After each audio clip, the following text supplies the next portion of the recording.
সকালে ঘর ঝাড়ু না দিলে কি কোনো অমঙ্গল হয়? সকালবেলা নাকি পুরুষরা ঘুম থেকে ওঠার আগেই ঘর ঝাড়ু দিতে হয়। টয়লেটে যাওয়ার সময় মাথায় ঘোমটা দেওয়া কি আবশ্যক? আহাদনামা পড়া যাবে কিনা? পিরিয়ড অবস্থায় মৃত ব্যক্তির কাছে যাওয়া যাবে কিনা? ঋণ পরিশোধের জন্য কিছু একটা আমল বলুন। জিকির ও ছোট ছোট দোয়া পাঠ করার সময় কি টেনে টেনে পড়তে হবে? অবাধ্য সন্তানকে বাধ্য করার কোনো উপায় আছে কি? নামাজ সূরা ফাতিহার পর আরেকটা সূরা পড়ার আগে বিসমিল্লাহ পড়া কি আবশ্যক? মানুষ মারা গেলে মাইকিং করা জায়েজ আছে কিনা? বাথটাবে গোসল করতে প্রয়োজন থেকে অতিরিক্ত পানি খরচ হয়, এটা গোসল করলে কি পানি অপচয়ের গুনাহ হবে? তাহাজ্জুদ নামাজ কি ঘর অন্ধকার করে পড়তে হবে? এর কোনো ভিত্তি আছে কি? মহিলাদের সিজদা দেওয়ার নিয়মটা বলুন, আর সিজদা দেওয়ার সময় পেট উরুর সাথে লেগে থাকলে কি নামাজ হবে কিনা? অসুস্থতার কারণে কেউ অযাচিত লোম 40 দিনের মধ্যে পরিষ্কার করতে অক্ষম হলে কি নামাজ আদায় হবে? মুখের তিল বা আঁচিল উঠানো কি হারাম? মৃত ব্যক্তির জন্য হাফেজ ডেকে কোরআন খতমা মিলাদ দিলে মৃত ব্যক্তির কোনো লাভ হবে? কোরআন ধরে ওয়াদা করার পর সে ওয়াদা ভঙ্গ করলে কি পরিণতি হতে পারে? ফজর নামাজের আজানে আসসালাতু খায়রুম মিনান নাওম বলার সময় আমরা উত্তরে কি পড়ব? আমাদের দেশে সচরাচর দেখা যায় মৃত ব্যক্তিকে গোসল দেওয়ার পর গোসল দেওয়ার স্থানে 41 দিন পর্যন্ত কাউকে যেতে মানা করা হয়। সেখানে সন্ধ্যাবেলা 41 দিন পর্যন্ত আগরবাতি বা মোমবাতি জ্বালানো হয়। এটা কি শরীয়ত সম্মত?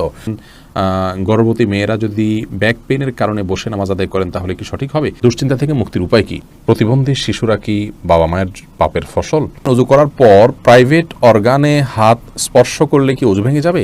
মৃত ব্যক্তির গোসল দিয়ে টাকা নেওয়া জায়েজ আছে কিনা? মন থেকে হিংসা দূর করার উপায় কি? অনেক সময় হাজব্যান্ডকে রাগ করে গজব দিয়ে ফেলি, পরে আফসোস লাগে, এতে কি গজব হাজব্যান্ডের উপরে পড়বে? টিভিতে নাটক শিরকের দৃশ্য দেখলে শিরকের গুনাহ হবে কিনা? যেসব নারীর সন্তান প্রসবের 40 দিনের পরেও রক্ত প্রবাহ বন্ধ না হয় তারা কিভাবে বাদবন্দি করবেন? আমরা আর বিলম্ব না করে চলুন আপনাদের গুরুত্বপূর্ণ প্রশ্নগুলোর উত্তর দেওয়ার আলোকিত ভুবনে প্রবেশ করি।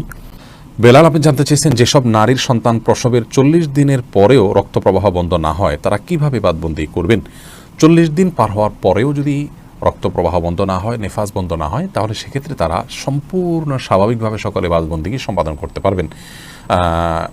সেখানে কোনো আজকাল তো অনেক কিছু ব্যবস্থা রয়েছে যাতে করে ব্লাড যেখানে সেখানে না পড়ে, সেই ব্যবস্থাপনা গ্রহণ করার পর তিনি এ বাদবন্দিকে স্বাভাবিক করতে পারবেন। 40 দিনের পরে আর তার ব্লিডিং হলেও তাকে নেফাসে আক্রান্ত বা এটাকে আপনার প্রসব পরবর্তী যে ব্লিডিং বলা হয়ে থাকে সেটির মধ্যে গণ্য করা হবে না। রহিমা চম্পা জানতে চেয়েছেন টিভিতে নাটক শিরকের দৃশ্য দেখলে শিরকের গুনাহ হবে কিনা? শিরকের দৃশ্য দেখানো হলে সেটি আমরা যদি দেখতে থাকি আমাদের কাছে বিষয়টা সহজাত এবং স্বাভাবিক হয়ে যেতে পারে। এই জায়গা থেকে এগুলো দেখা থেকে আমাদের বিরত থাকা উচিত। শুধু নিছক ধারণার জন্য যে কীভাবে শিরক হয়ে থাকে আপনি জানলেন এবং সেটা ভয়াবহতা সম্পর্কে আঁচ করলেন যে মানুষ কীভাবে তারই নিজের হাতে করা সৃষ্টিকে কীভাবে পূজা করছে, আপনি জাস্ট ধারণা নেওয়ার জন্য দেখলে সেটি গুনাহের কারণ হবে না। কিন্তু এইভাবে অহরহ যদি আপনি দেখতে থাকেন, বিশেষ করে নাটক সিনেমাতে আপনার হিন্দি ফিল্ম ইত্যাদিতে যদি অনবরত এগুলো প্রদর্শন করা হয়, যেহেতু হিন্দুরা এগুলো করে থাকেন তাদের সামাজিক কালচার অংশ হিসাবে, সেগুলো দেখতে দেখতে আমাদের কাছে সহনীয় হয়ে যেতে পারে। সেজন্য এগুলো দেখা ওইভাবে অ্যাভয়েড করা উচিত।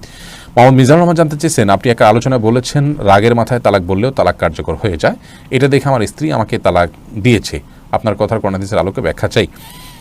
নবী করিম সাল্লাল্লাহু আলাইহি ওয়াসাল্লাম বলেছেন সালাতুন জিদ্দুহুন্না জিদ্দুন হাজলুহুন্না জিদ্দুন, 3টি কাজ মানুষ সিরিয়াসলি করলে যা হয়, দুষ্টুমি করে করলেও তা হয়, এগুলো ঘটে যায়। তার মধ্যে থেকে একটি হলো তালাক। অতএব তালাকের এই বিষয়টি খুবই সিরিয়াস, এটা স্পর্শকাতর। বিধায় রাগের মাথা তালাক দিলেও তালাক হবে। কিন্তু রাগ যদি কারণ এরকম হয় যে রাগের কারণে কী বলেছেন তিনি নিজেও জানেন না, এত বেশি রাগ হয়ে গেছে, তাহলে সেক্ষেত্রে সেটি তালাক পতিত হবে না। তবে আপনার স্ত্রী আপনাকে তালাক দিয়েছেন, স্ত্রী যদি বলেন এইভাবে যে আমি তোমাকে তালাক দিলাম, এভাবে বললে তালাক হবে না। এবং স্ত্রীর অর্পিত তালাকের যে পাওয়ার আছে সেটা তিনি কখন খাটাতে পারেন, কিভাবে সেটা প্রয়োগ করতে পারেন, এগুলো আলোচনা সাপেক্ষ বিষয়। এই জন্য এই নির্দিষ্ট বিষয়ে কোনো দক্ষ আলিমের সাথে আপনি দেখা করে কোনো দারুল ইফতাতে গিয়ে আপনি আপনার বিষয়টি ফতোয়া নেবেন ইনশাআল্লাহ। এরপরে উম্মে সালমা রিহা, আপনি ইউটিউব চ্যানেলে প্রশ্ন করেছেন অনেক সময় হাজব্যান্ডকে রাগ করে গজব দিয়ে ফেলি, পরে আফসোস লাগে, এতে কি গজব হাজব্যান্ডের উপরে পড়বে? না বোন, এর কারণে হাজব্যান্ডের উপর গজব পড়বে না। কোরআন কারীমের একটি আয়াত থেকে স্পষ্ট বোঝা যায় যে রাগের মাথায় যখন মানুষ এই ধরনের বদদোয়া দিয়ে ফেলে আল্লাহ রাব্বুল আলামিন সেগুলোকে বাস্তবায়ন করেন না, এবং তবে এটি একটা অন্যায় কাজ।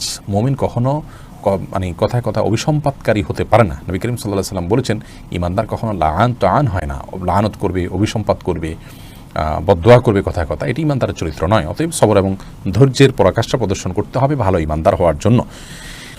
এরপরে মনিরামণি জানতে চেয়েছেন মন থেকে হিংসা দূর করার উপায় কি? কারোর প্রতি যদি হিংসা হয় তার জন্য বেশি বেশি দোয়া করবেন, তাকে বিশেষ উপঢৌকন দিবেন, হাদিয়া দিবেন, তার কল্যাণ চেয়ে আল্লাহর কাছে আরও বেশি দোয়া কামনা করবেন, দোয়া করবেন। এগুলোর মাধ্যমে ইনশাআল্লাহ মন থেকে আপনার হিংসা দূর হবে। এগুলো শুধু পরামর্শ, কোরআন হাদিস থেকে বাতানো কোনো আমল নয়। সেই সাথে আপনার অন্তরকে পরিচ্ছন্ন করবার জন্য আল্লাহ তাআলার কাছে দোয়া করবেন। আল্লাহুম্মা তাহির কলবি মিনান নিফাক ওয়া আমালি মিনার রিয়া ওয়া লিসানি মিনাল কিযব ওয়া আইনি মিনাল খিয়ানা। এই সমস্ত দোয়াগুলোতে আমাদের অন্তরকে পরিচ্ছন্ন করা, বিভিন্ন অঙ্গ প্রত্যঙ্গকে গুনাহ থেকে পরিচ্ছন্ন করার জন্য আল্লাহর কাছে সাহায্য চাওয়া হয়। সেভাবে আল্লাহর কাছে আমরা সাহায্য চাইব। আর যার প্রতি হিংসা হয়, চিন্তা করবেন যে এটি আল্লাহর ফয়সালা। আপনি যদি তার হিংসা করেন তাহলে কেমন যেন আল্লাহর ফয়সালাকে আপনি মানছেন না, কেমন জানি আল্লাহর ফয়সালার বিরুদ্ধে আপনি অবস্থান নিচ্ছেন। এটি অত্যন্ত গর্হিত এবং জঘন্য একটি বিষয়। সেটি আমরা যখন চিন্তা করব, কল্পনা করব, ভাববো, তখন ইনশাআল্লাহ বিদিনিল্লাহ বিষয়গুলো আমাদের কাছে সহনীয় হবে, সহজ হবে। আমাদের মধ্যে হিংসা থাকবে না যে আল্লাহ তাকে দিয়েছেন, এতে আমার খারাপ লাগবে কেন? আল্লাহ পছন্দ করেন দেখেই তো দিয়েছেন। অথবা আল্লাহর ফয়সালা আমার আপত্তি থাকলে তো ইমান নিয়ে টানাটানি হবে। হ্যাঁ, আল্লাহ আমাকেও দেখ, সেটি ভিন্ন বিষয়। আবু বকর সিদ্দিক ওয়াইজ এআডি থেকে আপনি জানতে চেয়েছেন, মৃত ব্যক্তির গোসল দিয়ে টাকা নেওয়া জায়েজ আছে কিনা? গোসল দেওয়াটা মুসলিমদের কর্তব্যের অংশ, দাফন, গোসল, কবর দেওয়া। এই জন্য এগুলো দিয়ে কোনো মানুষ সেগুলো করে টাকা নেওয়াটা তার জন্য উচিত নয়, এটা জায়েজ নয় তার জন্য। নামাজে সূরা পড়ার ব্যাপারে কি ধারাবাহিকতা মানতে হয়? ধারাবাহিকতা রক্ষা করা উত্তম, ভালো। যদি কোনো কারণে ধারাবাহিকতা বিচ্ছিন্ন হয়ে যায়, ওলামা ইকরাম সেটাকে মাকরুহ বলেছেন, অপছন্দনীয় এবং অনুচিত বলেছেন। তবে স্বাভাবিক অবস্থায় ধারাবাহিকতা রক্ষা করা উচিত। এরপরে আবু সিদ্দিক হানিফ জানতে চেয়েছেন, ঘরে বিড়াল থাকলে নাকি নামাজ হয় না, এটা কি সত্য কথা? না, এটার কোনো ভিত্তি নেই। ঘরে বিড়াল থাকলে নামাজ হবে না কেন? নামাজ হবে। আর দীপু জানতে চেয়েছেন, অজু করার পর প্রাইভেট অর্গানে হাত স্পর্শ করলে কি অজু ভেঙে যাবে? ইমাম আবু হানিফা রাহিমাহুল্লাহর মত অনুযায়ী অজু ভাঙবে না, এবং এর সপক্ষে অনেকগুলো দলিল এবং যুক্তি আছে, বিভিন্ন স্পষ্ট হাদিস রয়েছে। যদিও অনেক ইমামদের মতে যদি কোনো আড়াল ছাড়া স্পর্শ, মানে সরাসরি স্পর্শ করেন, তাহলে সেক্ষেত্রে অজু ভঙ্গ হবে। মোহাম্মদ মোজাম্মেল হোসেন আপনি জানতে চেয়েছেন, প্রতিবন্ধী শিশুরা কি বাবা মায়ের পাপের ফসল? প্রতিবন্ধী শিশুরা কখনোই বাবা বা মায়ের কিংবা বাবা মা উভয়ের কোনো পাপের ফসল হতে পারেন না। আল্লাহ রাব্বুল আলামিনের অমোঘ বিধান হলো, একজনের পাপের প্রায়শ্চিত্ত আরেকজনকে করতে হয় না, একজনের পাপের বোঝা আল্লাহ রাব্বুল আলামিন আরেকজনের উপরে চাপান না। বাবা মা যদি পাপ করে থাকেন তো তাদের পাপ তাদেরকে পাবে, তাদের পাপের কারণে সন্তান প্রতিবন্ধী হবে এমন কোনো কথা ইসলামী শরীয়ত অ্যালাউ করেন। এটা সম্পূর্ণ ভুল এবং কুসংস্কারাচ্ছন্ন একটি বিশ্বাস। এই বিশ্বাস থেকে আমাদেরকে বেরিয়ে আসতে হবে যদি কারোর মধ্যে বিশ্বাস থাকে। বরং প্রতিবন্ধী শিশু, এই শিশু আল্লাহ তাআলার পক্ষ থেকে মা বাবার জন্য অনেক বড় পরীক্ষার বিষয়। তারা যদি এটিকে সবরের সাথে, ধৈর্যের সাথে প্রতিপালন করেন, তাহলে ইনশাআল্লাহ বেদিন আল্লাহর কাছে তারা মহা পুরস্কার পাবেন। এ বিষয়ে আমরা মুসনাদ আহমদের একটি হাদিস পাই, তিরমিজির একটি হাদিস পাই। নবী সাল্লাল্লাহু আলাইহি ওয়াসাল্লাম বলেছেন যে একজন ইমানদারের নিজের প্রতি আল্লাহ তাআলা তাকে পরীক্ষা ফেলেন, তার মধ্যে বিপদ দেন, তার শরীরের মধ্যে অর্থাৎ রোগবালাই দিয়ে। আবার কখনো তার সন্তানকে দিয়ে তাকে আল্লাহ তাআলা পরীক্ষা করেন।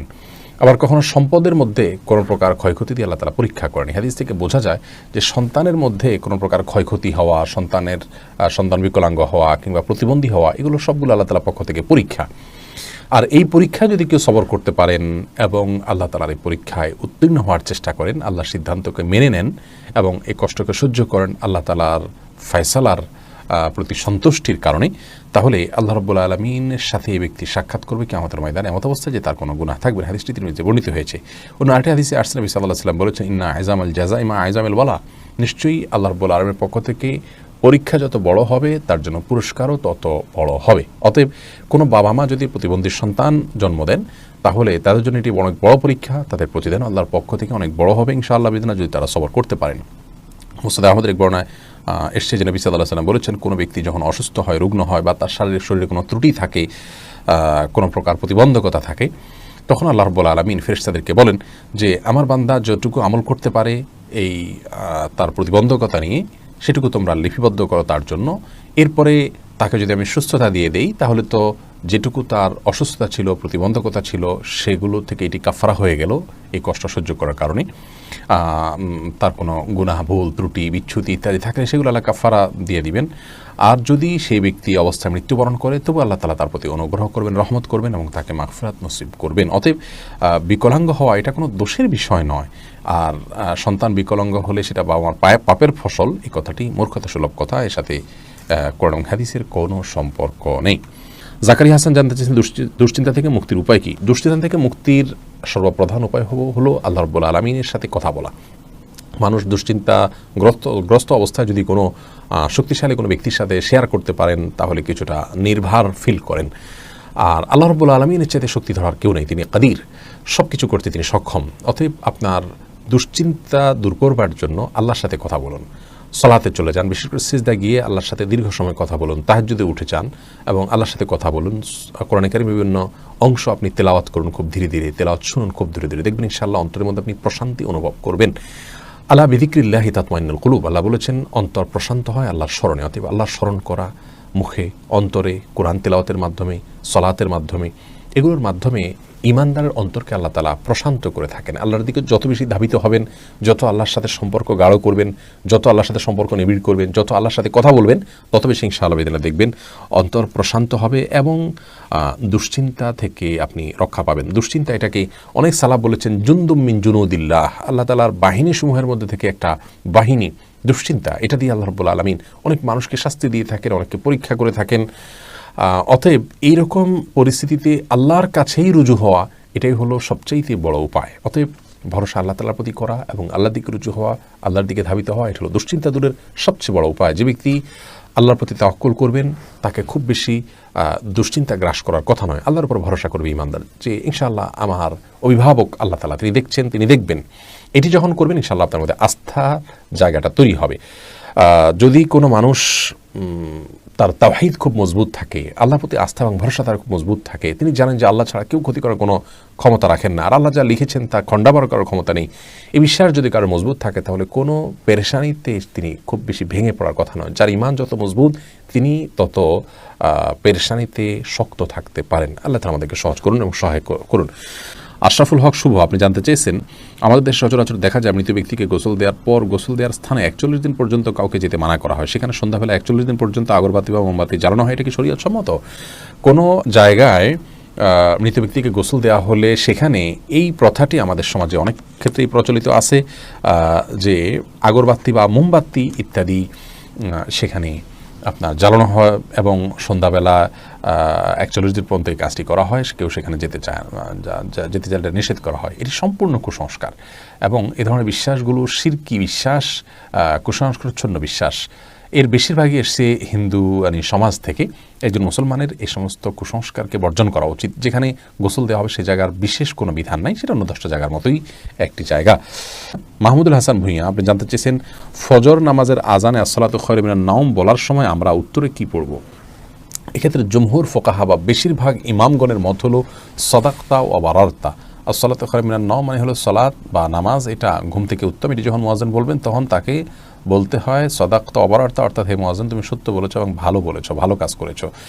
এই কথা বেশিরভাগ ফোকাহা একরাম বা জমহুর ফোকাহা একরাম বলতে বলেছেন মুয়াজ্জিনের জবাবে, এবং একটি রেওয়ায়েতে এটি এসছে, যদিও রেওয়ায়েতটা সনদকে অনেক মুহাদ্দিসগণ যঈফ বলেছেন। আর এই কারণে অন্য একদল উলামা একরাম বলেন যে আসসালাতু খায়রুম মিনান নাওম যখন বলবো আমরা, মুয়াজ্জিন যখন আসসালাতু খায়রুম মিনান নাওম বলবে আমরাও আসসালাতু খায়রুম মিনান নাওম বলবো। এর কারণ হলো যে আসসালাতু খায়রুম মিনান নাওম এই বাক্যটি মুয়াজ্জিনের বাক্য, আর এক্ষেত্রে নবী আলাইহিস সালামের সাধারণ যে নির্দেশনা বুখারী মুসলিমে আসছে যে ফাকুলু মিসলা মা ইয়াকুল ইযা সামি'তুমুন নিদা, যখন তোমরা মুয়াজ্জিনের আযান শুনবে ফাকুলু মিসলা মা ইয়াকুল মুয়াজ্জিন, তখন মুয়াজ্জিন যা বলবে হুবহু তোমরা তা বলো। শুধুমাত্র হাইয়া আলাস সালাহ হাইয়া আল ফালাহর মধ্যে নবী আলাইহিস সালাম ওই হাদিসে লা হাওলা কুওয়াতা ইল্লা বিল্লাহ বলতে বলেছেন। অতএব দুইটা বাদে বাকি সবগুলোতেই ওই হাদিসের সাধারণ যে নির্দেশনা সেটা অনুযায়ী আসসালাতু খায়রুম মিনান নাওম শুনলে আসসালাতু খায়রুম মিনান নাওম অর্থাৎ হুবহু এটা অনুকরণ করার নির্দেশনা দিয়ে থাকেন।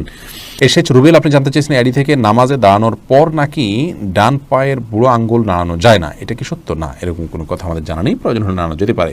তানজিনা বেগম জানতেছেন কোরআন ধরে ওয়াদা করার পর সে ওয়াদা ভঙ্গ করলে কি পরিণতি হতে পারে? কোরআন ধরে ওয়াদা করা এটা ওয়াদা করার পদ্ধতি নয়, ওয়াদা এমনিই হবে। আল্লাহর নামে শপথ করতে চাইলে মুখে বলবেন আল্লাহর নামে আমি শপথ করছি, এটা হলো শপথের সঠিক পদ্ধতি। তানজিমা খানম জানতে চেয়েছেন আহাদনামা পড়া যাবে কিনা? আহাদনামা নামে যেটি প্রচলিত আছে আমাদের বিভিন্ন ওজিফার বই গ্রন্থগুলোতে বইতে আমরা পাই, এই আহাদনামা পড়ার কোনো নির্দেশনা কোরআন সুন্নাহ আমাদেরকে দেয়নি। আমাদেরকে ইবাদত বন্দি করতে হবে সুন্নাহ অনুসারে, নবী আলাইহিস সালামের বাতানো পদ্ধতি অনুসারে আল্লাহ তাআলা তাকে মডেল দিয়েছেন, তাকে ফলো করতে হবে। এর বাইরে মন গড়া কোনো কিছুকে ইবাদত হিসাবে আমাদের করা উচিত নয়। তৌফিকুল ইসলাম জানতে চেয়েছেন বাথটাবে গোসল করতে প্রয়োজন থেকে অতিরিক্ত পানি খরচ হয়, এটা গোসল করলে কি পানি অপচয়ের গুনাহ হবে? অপচয়ের বিষয়টি আসলে ভ্যারি করে ব্যক্তির বা কোনো সমাজের লাইফস্টাইলের উপরে। আমরা আজকাল গোসলে যে পানিটা ব্যবহার করি, এমনিতে আপনার টেপে যে গোসল করি অথবা শাওয়ারে যে গোসল করি, সেটাও কিন্তু নবী রাসূলুল্লাহ সাল্লাল্লাহু আলাইহি ওয়াসাল্লাম বা সাহাবায়ে কেরাম যে গোসলে পানি ব্যবহার করতেন তার তুলনায় বহুগুণ বেশি। সেদিক থেকে তাকালে এটাকে অপচয় বলতে হয়। মূলত যেহেতু আমাদের এখন লাইফস্টাইলটা এই রকম যে আমরা আপনার এভাবে গোসল করি বা এই সিস্টেম আমাদের সমাজে রয়েছে, তো এর মধ্যে থেকে যতটুকু সম্ভব আমাদেরকে অপব্যয় বা অপচয় করার থেকে বেঁচে থাকার চেষ্টা করতে হবে। ধরুন আপনি বাথটাবে গোসলের জন্য যতটুকু পানি লাগে ততটুকু পানি ব্যবহার করলেন, এরপরেও প্রয়োজনে অপ্রয়োজনে আপনি টেপ ছেড়ে দিয়ে রাখলেন, সেটা অপচয় হবে। কিন্তু যতটুকু আপনার প্রয়োজন হবে ততটুকু ব্যবহার করলে ইনশাআল্লাহ বিদিনিল্লাহ অপচয়ের গুনাহ হবে না। এনামুল হক ইনাম জানতে চেয়েছেন, টাক মাথায় উপরি চুল লাগানো জায়েজ আছে কিনা? টাক ঢেকে আপনার চুল আছে এটি প্রকাশ করা, এটা এক ধরনের আপনার প্রতারণা বলা যেতে পারে। এটি করা অনুচিত এবং একজন ইমানদারের এটি আদর্শ নয় যে আমার যা নাই সেটা আমি মানুষের সামনে প্রকাশ করলাম। মোশাররফ এসকে আপনি যদি অন্য কোনো কারণ থাকে, আপনি রোদে থাকতে হয়, সেখানে আপনি অসুস্থ বোধ করেন, তাহলে আপনি মাথায় কোনো কিছু দিয়ে রাখবেন, কিন্তু আপনার চুল নেই কিন্তু আপনি চুল আছে সেটি প্রকাশ করছেন, এটি অনুচিত এবং একজন ইমানদারের জন্য শোভনীয় কোনো কাজ নয়। মোশাররফ এসকে জানতেছেন, শোনা যায় যে মুছে লেগে যাওয়া কোনো খাবার খাওয়া হারাম, এটা কি সত্য? না, এটা সত্য না। মুছে যদি খাবার লেগে যায় সেটা হারাম হয়ে যায় এমন না, তবে এটি অস্বাস্থ্যকর, অনুচিত কাজ, অবশ্যই অনুত্তম কাজ। লিজা সামিনা ইয়াডি থেকে আপনি জানতে চেয়েছেন, রাতের বেলা আয়না দেখা অনেক অমঙ্গলজনক মনে করে, কিছু বলুন। রাতের বেলায় আয়না দেখাকে অমঙ্গলজনক মনে করাটা সম্পূর্ণ কুসংস্কার, ইসলামী শরিয়ার সাথে এর কোনো সম্পর্ক নেই। রাতের বেলায় আমরা আয়না দেখলে এর পেছনে কোনো অমঙ্গল নাই, আপনি রাতে দিনে যে কোনো সময় আয়না দেখতে পারেন। সোনিয়া আক্তার জানতেছেন, জিকির ও ছোটো ছোটো দোয়া পাঠ করার সময় কি টেনে টেনে পড়তে হবে? কোরআন কারীমের সময় যেরকম মদ এবং গুন্নাহ লক্ষ্য করে পড়তে হয়, দোয়া দরুদ যখন আমরা পাঠ করব তখন আমাদেরকে ঠিক একইভাবে মদ বা গুন্নাহ করে পড়তে হবে, এমন কোনো বাধ্যবাধকতা নেই। বরং তখন আমরা স্বাভাবিক যে আরবি অক্ষর উচ্চারণের নিয়ম আছে সেগুলো ফলো করে যদি করে যাই এবং মদগুলোকে সেভাবে আমরা না টানি, তাতেও ইনশাআল্লাহ বিদিনিল্লাহ জিকির বা দোয়া পাঠ করা বিশুদ্ধ হয়ে যাবে। এমনি সালাহুদ্দিন জানতে চেয়েছে, নামাজরত অবস্থায় প্রস্রাবের ফোঁটা বের হলে কি করণীয়? নামাজরত অবস্থায় যদি পেশাবের ফোঁটা বের হয় তাহলে সেটা নামাজ ছেড়ে দিতে হবে এবং কাপড় লাগিয়ে সে অংশ ধুয়ে ফেলতে হবে এবং নাপাক দূর করে টিস্যু ইত্যাদি দিয়ে পানি দিয়ে তারপরে উজু করে তাকে নামাজ পড়তে হবে। আর যদি এটা তার অনবরত বের হতে থাকে এবং 4 রাকাত নামাজের মধ্যে 4 রাকাত নামাজ পড়তে যে পরিমাণ সময় লাগে, ধরুন 8-10 মিনিট, এই সময়টুকুও তিনি ফ্রি হন না বা মুক্ত থাকেন না, এর মধ্যেও তার পেশাব এসে পড়ে তার ইচ্ছায় অনিচ্ছায়, এরকম যদি হয় তাহলে সেক্ষেত্রে তার জন্য ওই অবস্থায় সালাত চালিয়ে যাওয়া জায়েজ আছে, কারণ তার পুরো সালাতের ওয়াক্ত জুড়ে কয়েক ঘন্টা জুড়েই অনবরত আসতে থাকে। আর যদি এরকম না হয়, শুধু ওই সালাতের মধ্যে এসছে, তাহলে তার সালাত ছেড়ে সেটিকে পরিচ্ছন্ন করে এসে সালাত আদায় করতে হবে। ফারহানা ফারিয়া লাবণ্য আপনি জানতে চেয়েছেন, সকালে ঘর ঝাড়ু না দিলে কি কোনো অমঙ্গল হয়? সকালবেলা নাকি পুরুষরা ঘুম থেকে ওঠার আগেই ঘর ঝাড়ু দিতে হয়। না বোন, এটা বানোয়াট কথা। হয়তো পুরুষ শাসিত সমাজে নারীদেরকে আপনার কোণঠাসা করে রাখার জন্য বা তাদেরকে কাজে লাগানোর জন্য কেউ তৈরি করেছে, এগুলোর সাথে ইসলামের কোনো সম্পর্ক নেই। কোরআন আলো এর দিকে জানতে চাইছেন, ঋণ পরিশোধের জন্য কিছু একটা আমল বলুন। ঋণ পরিশোধের জন্য সবচেয়ে বড় আমল হলো আল্লাহ তাআলার কাছে সাধারণভাবে দোয়া করবেন, চাইবেন, প্রার্থনা করবেন এবং আপনি সর্বোচ্চ চেষ্টা চালাবেন ঋণ পরিশোধের জন্য। আমাদের অনেক ভাইরা আছেন, নিজের জমি আছে, স্থাবর অস্থাবর অনেক মূল্যবান সম্পদ আছে, সেগুলো দিয়ে ঋণ পরিশোধ করতে চান না। তিনি চান যে ঋণ পরিশোধের জন্য তার সাধারণ উপার্জন থেকে অনেক টাকা হয়ে যাক, অলৌকিকভাবে চলে আসুক, আর তিনি সেটা দিয়ে ঋণ পরিশোধ করে দেবেন। এটা সম্পূর্ণ ভুল একটা পদ্ধতি। আপনার ঋণ পরিশোধ করাটা আপনার জন্য ফরজ, এটা বান্দার হক। অতএব আপনার জমি থাকলে, সম্পদ থাকলে এগুলো বিক্রি করে আপনি ঋণ পরিশোধ করবেন এবং সেগুলো বিক্রি করার অপশন থাকলে বিক্রি করবেন। সেগুলো সব ধরে রেখে আপনি চাইবেন যে আল্লাহ তাআলা অলৌকিকভাবে আপনাকে টাকা দিয়ে দিক, সেটা দিয়ে আপনি পরিশোধ করবেন। এটা সম্পূর্ণ দুনিয়ার প্রতি আমাদের মোহ আছে এবং ঋণ পরিশোধের গুরুত্ব আমরা বুঝি না, সেটা স্পষ্টভাবে প্রমাণ হয় এমন একটি বিষয়। বিধায় এমনটি করা উচিত নয়। সেই সাথে ঋণ পরিশোধের জন্য কিছু দোয়া আছে, আল্লাহুম্মা কফিনি ফিনি বিহালালিকা আন হারামিকা ওয়াগনিনি বিফাদলিকা আমান সিওয়াক। আরও কিছু দোয়া আছে, ইউটিউব বা ফেসবুকে সার্চ দিলে আমাদের অনেকগুলো ভিডিও আছে, দেখে নিতে পারবেন। সেগুলো আপনি আল্লাহর কাছে সাধারণভাবে পাঠ করবেন, ইনশাআল্লাহ সেই দোয়াগুলো পেশ করবেন। সামিয়া ফেরদৌস জানতে চেয়েছেন, তাহাজ্জুদ নামাজ কি ঘর অন্ধকার করে পড়তে হবে? এর কোনো ভিত্তি আছে কি? তাহাজ্জুদের নামাজ এটা আমরা ঘর অন্ধকার করে লাইট বন্ধ করে পড়তে হবে, এর কোনো ভিত্তি নেই। বরং সেটা আপনার যেভাবে সেভাবে আদায় করতে পারেন। আপনার মনোযোগের জন্য আপনি যদি আলো আধার করে নিতে পারেন, ডিম আলো করে নিতে চান, তো সেটি করতে পারেন, কোনো অসুবিধা নেই। তবে অন্ধকারেই পড়তে হবে এমন কোনো বাধ্যবাধকতা বা নিয়ম নেই।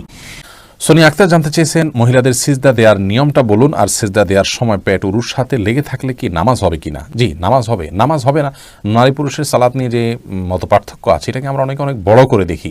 বিষয়টা এরকম বড় কিছু না। আপনার এখানে যারাই ইখতিলাফ করে থাকেন, জাস্ট এখানে পদ্ধতির উত্তম অনুত্তমের বিষয়টা, নামাজ হওয়া না হওয়ার কোনো ইখতিলাফ এখানে নেই। লামিয়া রহমান মোমো জানতে চেয়েছেন, মুখের তিল বা আঁচিল উঠানো কি হারাম? মুখের যে তিল বা আঁচিল আছে এটা যদি দৃষ্টিকটু হয় এবং আমাদের জন্য নানান দিক থেকে ত্রুটিপূর্ণ হয় তাহলে সেটা তোলা যেতে পারে। তবে আপনার আজকাল এই যে সূক্ষ্মভাবে লোমগুলো তোলা এবং এই জাতীয় অনেকগুলো কাজ আছে, যে কাজগুলো আপনার শোভাবর্ধনের নামে আমরা করে থাকি, সেগুলো করা যাবে না। সাদিক জানতে চেয়েছেন, মানুষ মারা গেলে মাইকিং করা জায়েজ আছে কিনা? মানুষ মারা গেলে তার মৃত্যুর সংবাদটা শুধু প্রিয়জনদের জানানো হলো যে তিনি মারা গেলেন, এটুকু মানুষকে জানানোতে দোষের কোনো কিছু নেই। তবে এটা নিয়ে দীর্ঘ আলোচনা আছে, এটা নিয়ে আমরা ইনশাআল্লাহ দিনে কথা বলবো ভিন্ন কোনো ভিডিওতে। মোহাম্মদ মুস্তাকিম জানতেছেন, ব্যাংকে চাকরি করা কি হারাম? ব্যাংক যদি সুদী হয় তাহলে সেখানে সুদের সাথে সরাসরি সম্পর্ক থাকলে সে চাকরি করা তো অবশ্যই হারাম হবে।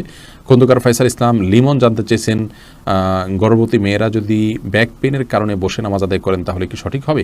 জি, তারা যদি স্বাভাবিক নামাজ পড়তে গেলে ব্যাক পেইন হয় তাহলে সেটা এবং সেটা অসহনীয় হয়, কষ্টকর হয়, রিস্কি হয়, তার জন্য পড়ে যাওয়ার আশঙ্কা থাকে, তাহলে তিনি ইনশাআল্লাহ বসে সালাত আদায় করতে পারবেন। যদি দাঁড়াতে পারেন তাহলে দাঁড়ানোর অংশটুকু দাঁড়ায় সালাত আদায় করবেন, এরপর রুকু সিজদা করাটা তার জন্য কষ্টকর হলে পরে বাকি অংশটা চেয়ারে বসে সালাত আদায় করবেন। আর যদি এটুকুও কষ্টকর হয় তাহলে পুরোটুকুই বসে সালাত আদায় করতে পারেন। আয়েশা সিদ্দিকা জানতেছেন, ফেসবুকে মৃত ব্যক্তির ছবি দেয়া বারবার কতটুকু শরীয়ত সম্মত? বিনা প্রয়োজনে এটা না করাই উচিত, তবে এটাকে হারাম আমরা বলতে পারবো না সরাসরি। রাকিব হাসান জানতেছেন, অসুস্থতার কারণে কেউ অযাচিত লোম 40 দিনের মধ্যে পরিষ্কার করতে অক্ষম হলে কি নামাজ আদায় হবে? অসুস্থতার কারণে বা কোনো ওজোর কারণে যদি হয়ে থাকে আদায় হয়ে যাবে ইনশাআল্লাহ বিদিনিল্লাহ। আসমাউল হোসনা ফেনু জানতে চেয়েছেন, পিরিয়ড অবস্থায় মৃত ব্যক্তির কাছে যাওয়া যাবে কিনা? যাওয়া যাবে, এতে কোনো অসুবিধা নেই। কাকুলি শেখ জানতেছেন, সাহসিদাতে কি সেজদার তাসবিহ পড়বো? জি, অবশ্যই আপনি সেজদার তাসবিহ পড়বেন। রোশনার খাতুন জানতে চেয়েছেন, মৃত ব্যক্তির জন্য হাফেজ ডেকে কোরআন খতম মিলাদ দিলে মৃত ব্যক্তির কোনো লাভ হবে? মৃত ব্যক্তির জন্য হাফেজ ডেকে কোরআন খতম পড়া, মিলাদ পড়া কোনো শিক্ষা ইসলাম দেয়নি। এটি সম্পূর্ণ আমাদের দেশীয় সংস্কৃতি বা আঞ্চলিক সংস্কৃতি বা আমাদের বানানো সংস্কৃতি। মৃত ব্যক্তি নিজে তেলাওয়াত করলে তার সব তিনি পাবেন, আমরা তেলাওয়াত করলে তার তেলাওয়াত করে তার সব তার জন্য পৌঁছাতে চাইলে সেটি আমার মতো জায়েজ আছে। কিন্তু হাফেজ বা হুজুরদেরকে ডেকে এনে তেলাওয়াত করানো এবং তার জন্য পেমেন্ট করা, যেটা আমাদের দেশে প্রচলিত আছে, এটি ইসলাম শরীয়তের দৃষ্টিকোণ থেকে জায়েজ কাজ নয়। যেটি করছেন এবং যিনি করাচ্ছেন সবাই গুনাহগার হবেন। এরপরে রাশেদ আপনি জানতে চেয়েছেন, অবাধ্য সন্তানকে বাধ্য করার কোনো উপায় আছে কি? অবাধ্য সন্তানকে বাধ্য করার জন্য ছোটোবেলা থেকেই তার সাথে সেভাবে ইসলামিক যে আপনার ইসলামের যে নির্দেশনা আছে একজন প্যারেন্টসের জন্য, প্যারেন্টিংয়ের বিষয়ে, সেগুলোকে লক্ষ্য করা উচিত। তাকে সালাতে নির্দেশ দেওয়া, নিজের সালাতে অভ্যস্ত করা, ভালো পরিবেশ দেওয়া, এগুলো না করে এরপরে বড় হওয়ার পরে অলৌকিক কোনো পদ্ধতিতে তাকে আপনি বাধ্য করে ফেলবেন, এরকম কোনো সুযোগ নেই। তারপরেও আপনি তাকে সৎসঙ্গ দিলেন, নেককারদের সোহবতে নিলেন এবং তার জন্য আল্লাহর কাছে মনে প্রাণে দোয়া করলেন, আবার দোয়া সন্তানের জন্য কবুল হয়। এইরকম বিভিন্ন উদ্যোগের মাধ্যমে আপনি তাকে সৎপথে আনতে পারেন, বাধ্য করতে পারেন। তানি ইসলাম জানতে চেয়েছেন, টয়লেটে যাওয়ার সময় মাথা ঘোমটা দেওয়া কি আবশ্যক? এটা উত্তম এবং ভালো। অনেক উলামা ইকরাম উন্মুক্ত মাথায় যাওয়াটাকে মাকরুহ বলেছেন। পরাজিত মনে নামাজ সূরা ফাতিহার পর আরেকটা সূরা পড়ার আগে বিসমিল্লাহ পড়া কি আবশ্যক? আবশ্যক না, সুন্নাহ পড়া ভালো, উত্তম। কাকুলি শেখ, সুন্নাহ পড়া উচিত, না পড়লে গুনাহ হবে না। কাকুলি শেখ জানতেছেন, বাজনা বাজানো ছাড়া ঘরের মধ্যে যেখানে কোনো নন মাহরাম নেই সেখানে কি গান গাওয়া যাবে? শুধু খালি গালা যদি গানের অর্থ খারাপ না হয় গাইতে পারেন, সে মানুষ সামনেও গাইতে পারেন, বিশেষ করে মানে মাহরামদের সামনে মহিলারা।